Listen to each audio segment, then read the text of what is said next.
the White House, but first, I would be remiss if I did not address the disturbing actions that we saw last week.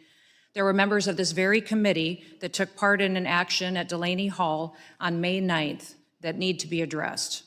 I served as a member of Congress in this body for 8 years, and I understand the importance of congressional oversight. What happened on May 9th was not oversight.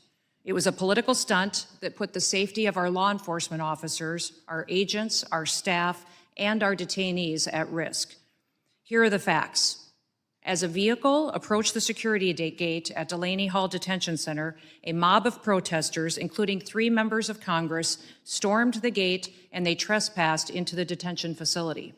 We have footage of those members of Congress slamming their bodies into our law enforcement officers, shoving them, screaming profanities in their faces, striking them with their fists, and otherwise assaulting law enforcement. The behavior was lawlessness, and it was beneath this body. Members of Congress should not break into detention centers or federal facilities.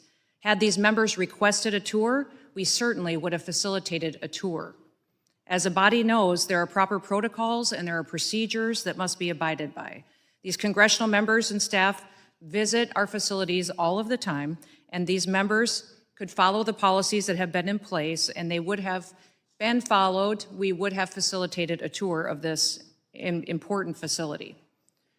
However, even after these members assaulted our federal law enforcement officers, we still provided them with a tour of that facility. I'm glad that at their press conference following the tour, these members acknowledged that Delaney Hall is in good condition and meets deferral standards.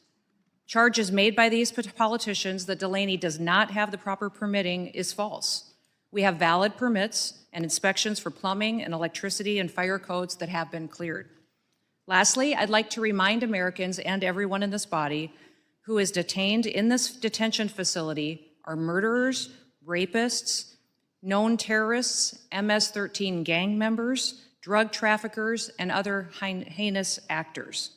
I hope that those members of Congress will so passionately protest on behalf of the American victims that they were elected to represent, and not just violent criminals who are in this country illegally.